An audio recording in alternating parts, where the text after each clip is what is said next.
Welcome back to another episode of the Lace My Podcast. And we back like we never left. Since you're back, go ahead and subscribe if you haven't done so already. I greatly appreciate the support. We got another one for you. Another banger. Our guest today is coming from Cincinnati, Ohio. He is an artist, customizer, shoe artist, customize a little bit of everything. Alright, so creative all the way across the board. Listen to his story and his journey. Josh. Listen, it takes wisdom to grab these sneakers and spin them. Cut a couple of linen and match them up with the denim core. Davidito, he'll cook it up like a kilo and have your Air Ones appropriate with the stilo. He's no Lilo, but he's mean with the stitch. Welcome to the podcast. Yes, sir. Glad to be here. Yeah, I appreciate you doing it. So first, let's start off here. Just kind of introduce yourself to everybody, where you're from, who you are, what you do. Yes, sir. So my name is Josh, or Beuniquecustomz. I'm from Cincinnati, Ohio, and I customize shoes, walls, desks, literally anything, you name it. I'll put my own spin on it, and yeah. What kind of got you into customizing? You said shoes, walls, and whatever, but what kind of got you into customizing? Yes, sir. Good question. So there's a few different things. So when I was a kid, I always had like a little spunk for art. But, like in my school in that age, it was like kind of like for girls, like everybody, all the boys, all my friends, they were like, oh, I hate going to art class. Like, I hate doing the homework. I hate doing the sketches. But like deep down inside, like I always loved it, But I never showed it really because, like I said, art was for girls. And back then there really wasn't any like, being different, if you know what I mean. And that's kind of where my name comes from, Beunique. And so I kind of just went about it, kind of threw out that art interest, kind of dug it down deep and just focused on sports, stuff like that. And then in high school, we had to take an art credit. So I took my art class. Same exact thing happened as it did in grade school, where it was like, man, you're not supposed to like art, especially as an athlete, really. So yeah, I just kind of threw it away. And then this dude, his name's MARKO. I don't know if you heard of him on YouTube. Mm-hmm. He started making like videos where he would customize shoes and stuff like that. And I was like, that's kind of wild. So I literally watched like every single one of his videos still to this day. And he kind of made art seem cool, Yeah. He still does. Like, he makes art seem cool. And I honestly wasn't a fan of like the traditional art style where you're painting on canvases and stuff like that. I mean, I kind of thought it was just boring, and there really wasn't. I would look at a blank canvas and just not have any like creative inspiration. But yeah, I started watching his videos and seeing that he literally turned anything into a canvas, and then at that point in my life, I didn't necessarily have the funds to buy the good paint, buy the good shoes, and, or really the confidence either. I didn't want to ruin a pair of shoes, but like I definitely wanted to try. So I found an old pair of shoes that was actually my older brother's. They were a pair of like fake rep Jordan 1s that he grew out of. So I picked them up. Grabbed some Crayola paint out the pantry that we use for like, every day, like painting. Whenever we were babysitting our cousins or whatever, they would come over and paint with that paint. So I grabbed it, free-handed like a drip Nike sign. Mm-hmm. Because like back in like 2020, 2019, like that was like the thing. Yeah. Groundbreaking, like nobody's seen anything like that.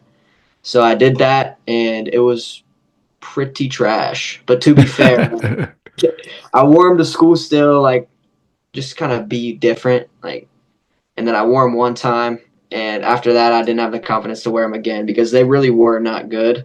I could try and find a picture and send it to you, but yeah, they weren't good, and that was, like, my first ever attempt at customizing shoes, but, after that, I just kind of figured, I tried it, threw it away into threw that art thing again down deep inside. And then probably about 2 or 3 years ago,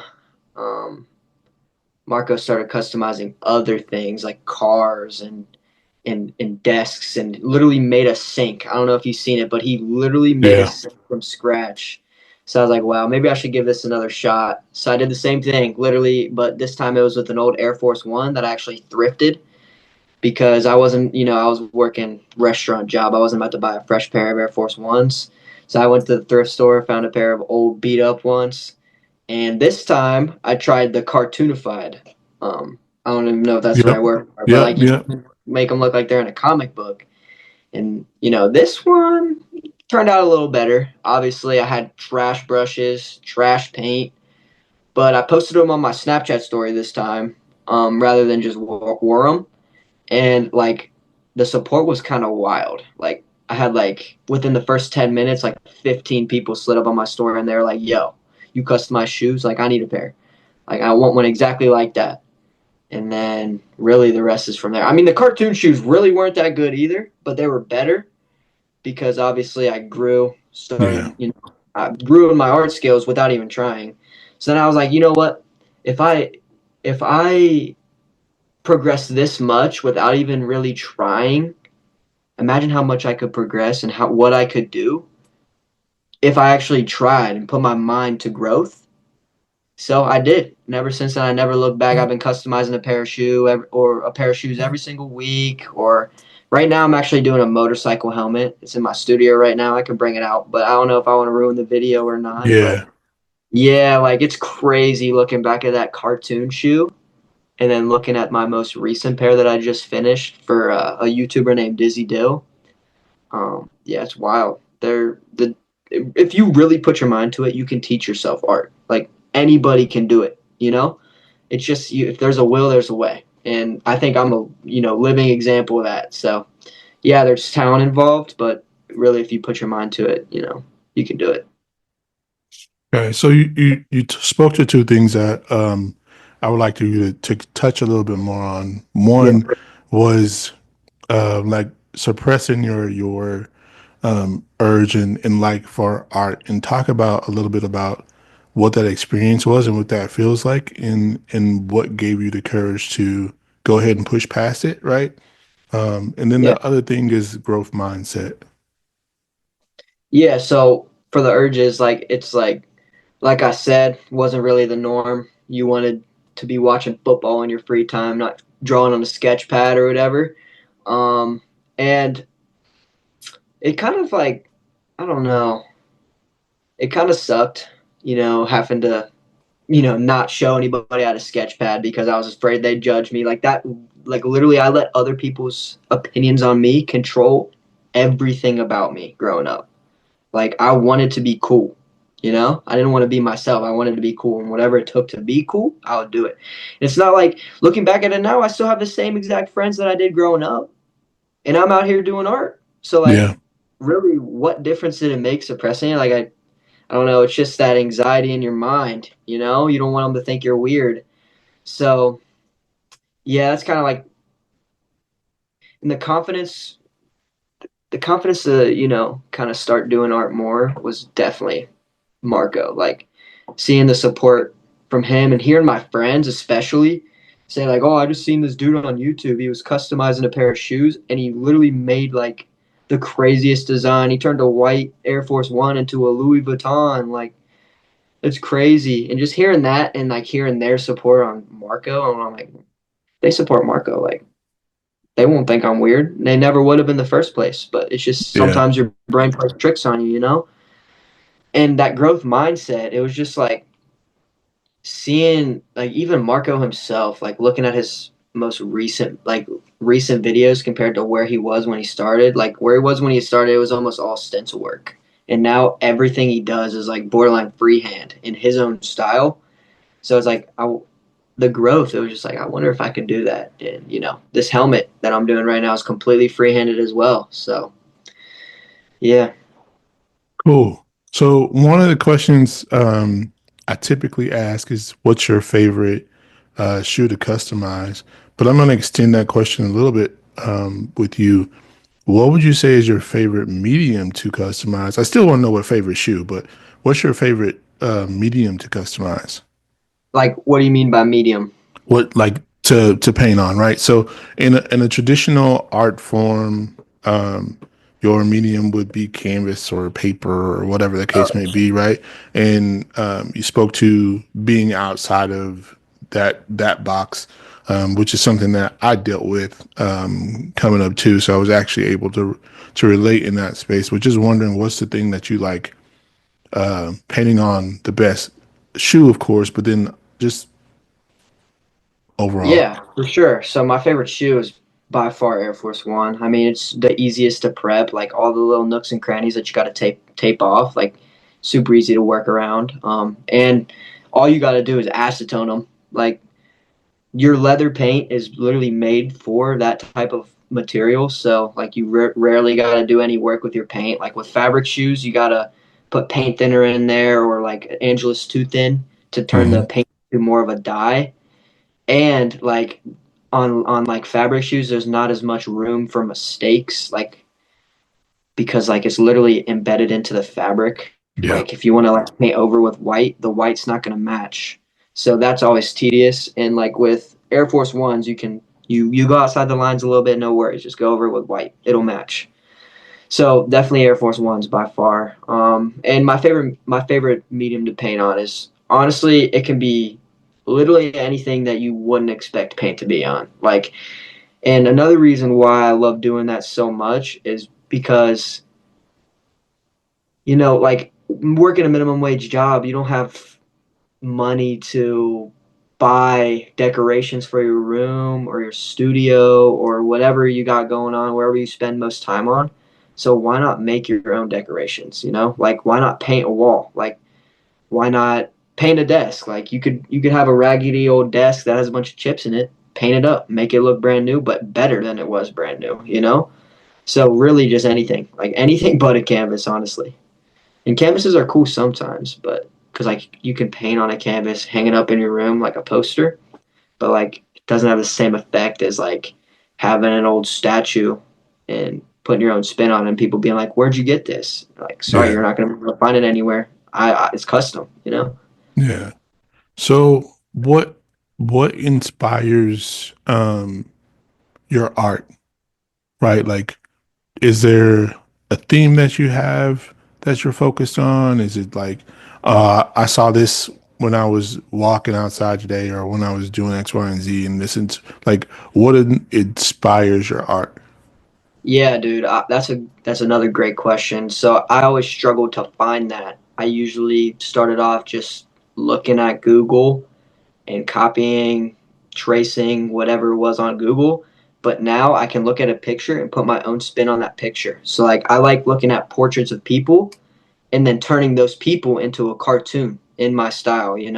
Like I love cartoonification, I guess. I don't know Hmm. the word. Yeah, I'm It's with you. Yeah. like yeah, like that's where my logo comes from too. Like I just looked at a picture of myself and I was like, I feel like I could, make myself look like a cartoon and that would be so fire. Like, and that all stems from looking at cartoons growing up, like wow, like and I want to get into animation one day too, because I always find animation so intriguing. Like turning your characters, like my characters that I draw, like my little cartoon characters, into like a show and having them move and make all these motions and make them feel more real. Like that'd be so cool. But yeah, definitely like I like, turning things into like a comic-y style. Yeah, I agree. It's funny that you mentioned that. That's for me. I wanted to do a comic book for a long time, but I did like a cover for one when I was younger, and then just kind of set it to the side. But I have a lot of characters and stuff to them. Like I should turn this into a book, or I should turn this into animation, or like a short something. But yeah, no, I definitely hear you in that space. So that's dope. Um, what would you say is the biggest thing that you've learned so far in the years that you've been doing art and designing and all those things? Yeah, literally just no matter what, like if you have a will there you have a way to get it done. Like if you have a passion for something, do it. Don't sit around and wonder like, oh, I wonder what would have happened if I would have done this. Like, oh, I wonder what would have happened if I would have DM'd Drake and see if I could do a shoe for him. like, you wonder, do it. Text them. Who knows? Like, there are people that I've DM'd that I was like, they're never going to answer, but, might as well try. And I wake up in the morning, there's a DM back from them, literally. Not all of these big people, doing shoes for them, not all of them fell through, but the ones that do are always so rewarding because, like, seeing that reaction and understand, like, seeing someone that you look up to so much be like, wow, like, this is like the best thing I own, and you're the one who made it. That's like a different type, like, different level of feeling, And another thing is, like, take the jump. Like, I wasn't really trusting myself to paint on shoes and ruin a pair of shoes.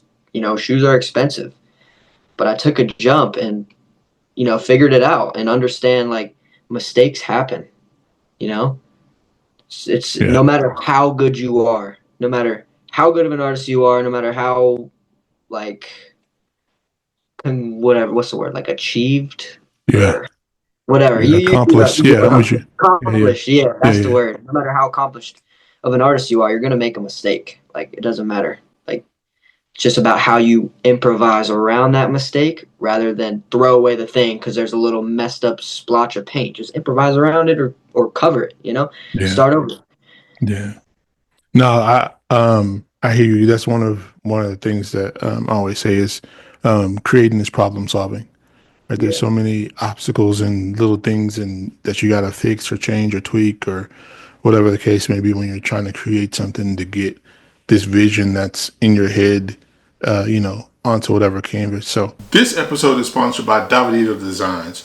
Who is Davidito Designs, you may say? He is I and I is him. I am an artist, a creator, shoe customizer, and do so many things like this podcast that you're listening to right now, the Lace of My Podcast. Go to my website, check it out. It's daviditodesigns.com. Cop you some merch, support your boy. If you want to take your vision, your idea, a dream, concept from your mind and add them to a pair of shoes, I got you.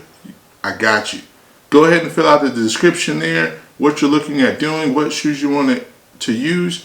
I'll be in contact with you and we'll map something out. Once again, go to my website, daviditodesigns.com. That's DAVIDEDO designs with an S at the end.com. And I'll see you over there. Let's get back to the podcast. Talk to me a little bit about your process and what that looks like. So do you sketch out what you're going to do beforehand? Are you doing it on the computer like a graphic style? What does that look like for you? Yeah, so like in the beginning, I had to always sketch it out, like no matter what. Like I had to see my vision come to life before I could put it on a shoe. But, if I'm very confident in the vision that I have, then I'm just going to jump right into it. I just got to trust myself and know it's going to look good. But obviously so my style of taking orders is like I have the person that is ordering the shoe or whatever it is tell me a bunch of ideas of what they like, and then we both collectively agree on one thing and then popcorn ideas off each other. And that's where the vision can get a little blurry because it's not my vision, it's theirs. So that's when I would go to Procreate on my iPad and like sketch out some things, see what works. Or even sometimes I would, like, with this helmet, like, he said he wanted Cartoon Network themed. So I was like, okay, I'll just start drawing characters on it and go from there. And then, like, as I go and as I see these characters coming together, then I can start adding more based off of this. You know what I'm saying? Yeah. So I started off on the back of the helmet drawing regular show characters. And I was like, it would look cool? Like a big old Adventure Time treehouse on the whole entire side of it. So that's what I'm working on now. And then after that, it's just, like, perfect example is right now I'm literally doing just that. Like, sometimes you have to put stuff on the project in order to help that vision come to life. Yeah, for sure. If I was a person who's just starting out, I'm wanting to jump into this, what's one tip that you can give a new person who's trying to jump into this space or this craft? Yeah, I would say make sure you love it before you really invest all the money because it can get expensive. Like, crickets are expensive, airbrushes are expensive. So make sure that you love it. You're not going to give up on it before you make that investment. Go on Amazon and buy the little tiny Angelus paints starter kit and go from there. Don't buy these big old jugs, like $5 a bottle, which is kind of wild, but it's worth it though, But yeah, just make sure that you're really about it before you make that investment, and definitely at least try it. Yeah. Yeah, for sure. You gotta jump in there and make sure, see if it's something that you have a passion for or not. Yeah.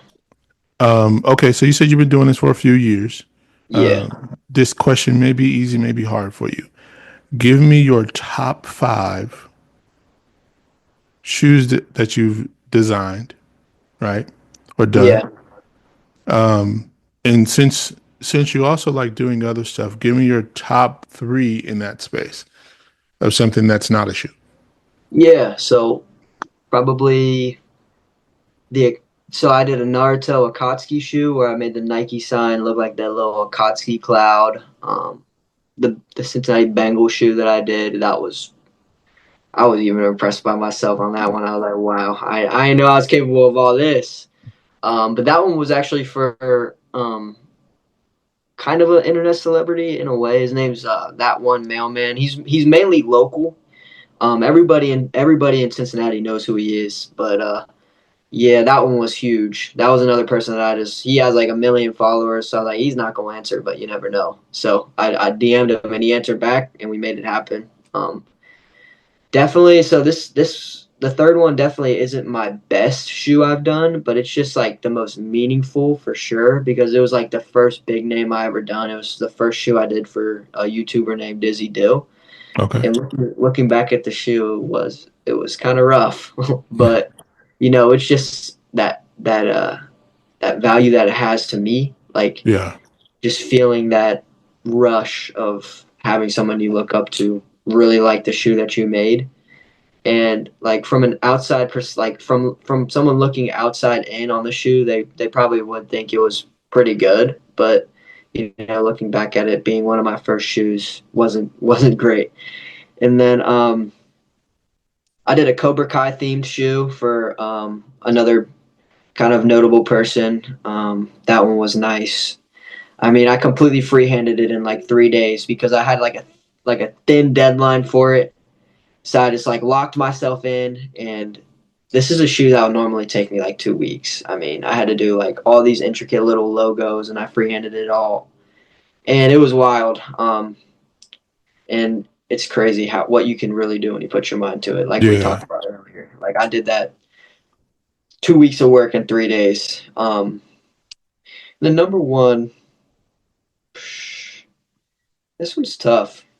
I like them all really, but probably the Cincinnati Red shoe, because that was probably my first shoe that I did where I just decided I don't have any, creative ideas here. I'm just going to start throwing stuff on the shoe and go from there. And that's kind of where I figured out that was possible, because I started just throwing logos on there, and then it's like, ooh, like the Cincinnati skyline would look really good right here. And it's just like you start adding stuff and just being like, dang, I'm so happy I added that. Like, look, taking a step back and just being like, wow, like that's fire, like amazing yourself.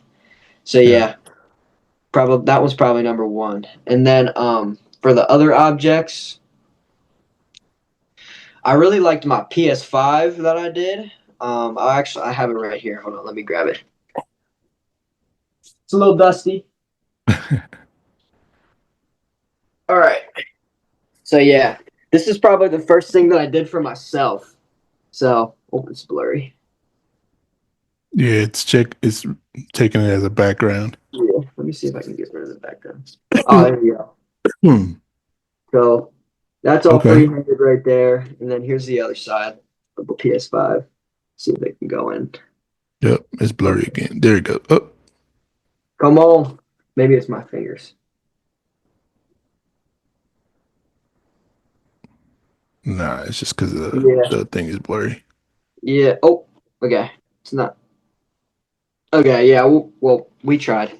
Yeah. So that's the PS5. Yeah, like I said, it was my first thing that I ever did for myself, and it was just kind of being like, wow, other like first thing that wasn't a shoe for myself. Yeah. It's like, wow, like this really mine. Like it used to be a blank PS5, now it's like literally my, like nobody else has one like that in the world. So and then number two, only number two because it's not done yet, is the motorcycle helmet probably. Um I think it's going to be number one when it's done, but you never know. So I'm just going to put it at two. And that one, like, I was looking at that helmet, like, there's no way I'm going to be able to paint this. But, like I said, you never know until you try. And it's coming out very nice. And, like, having to learn how to do it by yourself and just kind of test out new tactics and stick with what works, like sandpaper in it was rough because I had to figure out what grit I wanted to use, and I sand everything by hand because I don't have a sander Yeah. yet. So seeing the helmet start, like that finish start to come off, was like, wow, this is like, it starts to become more possible. And then you run into the problem of, oh, the Angelus is like too thin. It's not going to cover up this like intricate black and red design on this helmet because he wanted an all white base. So it's like, what do I do here? Do I go and buy acrylic paint or what? So I just ended up going up to Michael's and grabbing a can of spray paint. And just, sometimes you just got to go back to the Yeah. things that you wouldn't expect to work, like spray paint. You never know. And it ended up sticking perfectly. And you couldn't scratch that spray paint off if you tried. So, that base is really what made it seem like it was possible and made me have that drive to like be like, yeah, I gotta make this the best thing I've done yet. And then number one, I didn't paint this, but I like designed it. So one of my friends actually came and painted it for me because he's like an airbrush artist. So he like airbrushes shirts, all free-handed airbrush. Like it's wild, like some of the stuff that he could do. And he showed up to the house, and yeah, I know it's odd having something that I didn't do at number one, but this is like probably my most favorite thing that I've ever seen. Like my favorite piece of art, and it's like he put his style of my logo and like we like popcorned ideas of what to do on a wall for my backdrop for my videos. He like put this like, we decided to do like a Terminator, like half Terminator, half like regular of like my Mm-hmm. logo, and then like have a split in the middle, and then like put Beunique and bubble letters on it. Like I could send you a picture of that too. Like it's not done yet, but it's gonna be so sick. And it's like literally something that you would see walking downtown, like a paid mural on the wall, and it's just like for free in my studio. And it's That's something like dope. completely tailored to me. And it's like it makes you feel something for sure. Yeah, that's dope. So speak a little bit about the business element of what you're doing and your business style. Yeah, so my business style is I tailor everything to the customer's needs. So I'm not going to set a base price on my shoes because some shoes require less effort. So if they require less effort, I'm going to charge them for cheaper. If something is going to be, if they want like a freaking motorcycle helmet with a million different people, like a million different cartoon characters, I'm going to charge them a lot more. Um, so yeah, I base my pricing off of what they want. So that's why it's hard to build a website and sell shoes on a website too. So I Mhm. mainly do it all through messaging and DMs and stuff like that. Um, so that aspect is kind of something I'm trying to figure out how to like make it tailored to what they want, the pricing for sure. And I think I figured out an idea for it. I think I'm going to start doing like 150 for like two colors and two different logos, and 350 for five colors or whatever. You know what I'm saying? Yeah. So some type of system like that. Obviously, that was a super basic way of explaining it, but yeah. So that for the shoes, and then definitely other items are gonna have to be custom pricing because if it's like a little tiny tech deck, they want the bottom of it painted like $10. If it's like a full on skateboard, that's gonna have to be a little bit more because that obviously takes more materials and more paints. So yeah, I definitely don't think that the way I do everything is the most ideal way to do it, but it's just the way that I see fair. Yeah. Yeah. So Do you find yourself in the space of being able to do art for the sake of art, or are you in a space right now of everything is about the business and putting out products for people? Yeah, most likely I'm not going to do something if I don't see it looking good, you know? So it's definitely art for the sake of art. Like if someone hits me up and they're like, I want this on a shoe and I just can't get behind it, like I don't think it's going to look good, I'm not going to have them waste their money on it, you know? Like they can find some other artist who's going to do it for the money. You know, I like because another thing that is hard for me is I find it hard to stay motivated when I'm doing a project I'm not passionate about. So that's another reason why it's kind of hard to turn this into a business. So I definitely need to figure that out if I want to go anywhere with this like Beuniquecustomz LLC I got going on, because I'm not going to be passionate about every project that someone talks to me about. But you know, these in our business, it's hard to find what we do anywhere else.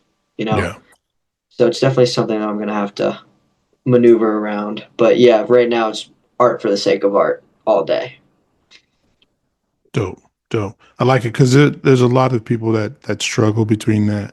They get into it and they've gotten the same requests for a one design, by 15 different people, and now they're stuck doing the same design over and over again or something, and they don't have the space to be creative, and then you end up in a space where you're burnt out. So that's kind of why I asked the question, just to see what your take inside of it is on. There's so many people that are dealing with it from different angles, Yeah. too. So what made you want to say, "Hey, I'm going to be an entrepreneur in doing this," instead of it just being like a hobby that I do on the side? Yeah. Well, if it's a hobby, you know, you get bored of it. So you run out of ideas. So being an entrepreneur, it's like something where you can't get bored of something if you're doing something different every day. Every single person's ideas are going to be different. So, and it's like on top of it, you're getting paid for it. Like I would have no problem doing the shoes for free. Like I've done it before. I've done a pair of shoes for free just because I just want to see it come to life. Like this person's idea was so good, but they don't have money for it. Like shit, like Merry Christmas. I'll do it for a Christmas gift. Like I have no problem doing it that way. But then you run into the problem of you start running out of materials, Hmm. and materials are expensive, and you can't just continue to waste all your materials and then buy new ones. Then you're just losing an absurd amount of money. So that's like literally the only reason I even charge for my work, you know? But yeah, that was a good question right there for sure. But yeah, I was just seeing it also is hard to not want to sell things when you see how much money can be made Hmm. doing what you do, Hmm. you know? But that's not a main motivation of mine is to get rich doing it. I just like doing it for sure. But yeah. Dope, dope. Um, so wrapping up here, where could the people find you at? Where could they follow you? Like you mentioned, where could we hit you up if we wanted to get a custom, anything? So, Yes, sir. So the best place I'm the most active on my Instagram because it's very easy to be active on there. You can literally just throw up a pair of like take a picture of a pair of the shoes that you've done or post a story. So that's what I'm most active on for sure. At Beuniquecustomz with a Z. If you want a shoe or a custom anything really, I'm about to start doing rugs here shortly too. I got my rug tufting gun out there, so that's gonna be fun. that's Kind of what's up. expand on the different things. But yeah, you can find me there. I would shoot me a DM on there. That's where you're most likely to get a hold of me. I'm also on TikTok sometimes, but you know, not necessarily posting on TikTok. I like to just scroll on there, and I definitely don't read any messages on TikTok because it gets flooded with bots, so it's hard to see messages on there. Instagram's definitely a lot easier. And TikTok is the same as my Instagram handle at Beuniquecustomz with a Z instead of an S. And then I think the spot that you'll be able to see most of like what I do and you know pretty much everything that I talked about in my top 5, like top 5 shoes, you'll be able to find it on YouTube at Beuniquecustomz with an S this time. Because the only reason it's with a Z on Instagram and TikTok is because the S was taken. So that was unfortunate. But yeah, you can find like behind the scenes of how I do everything. I have a tutorial up on there. And a whole video about this motorcycle helmet I'm doing is going to be on there too. So cool. We'll be watching, sir. We'll be watching. Yes, sir. So yeah. Thank you for being on, man. I greatly appreciate it. Yeah, thanks for having me. It was fun for sure. There you have it. There's another episode of the Lace My Podcast. Thank you again for watching. Thank you again for listening. Thank you again for your attention. I greatly appreciate it. If you haven't subscribed yet, please do so. Drop a comment down below. Like. Tell a friend to tell a friend, right? Share the information. Don't just gatekeep, you know? Let somebody else in on it. It's not a secret. So share the information. Share the podcast. Until next time, remember, fear is fake. Creating is problem solving. Peace. Listen, it takes wisdom to grab these sneakers and spin them. Cut a couple of linen and match them up with the denim call. Dizzy Dill, he'll cook it up like a kilo. And have your Air Ones appropriate with the stilo. He's no Lilo, but he's mean with the stitch.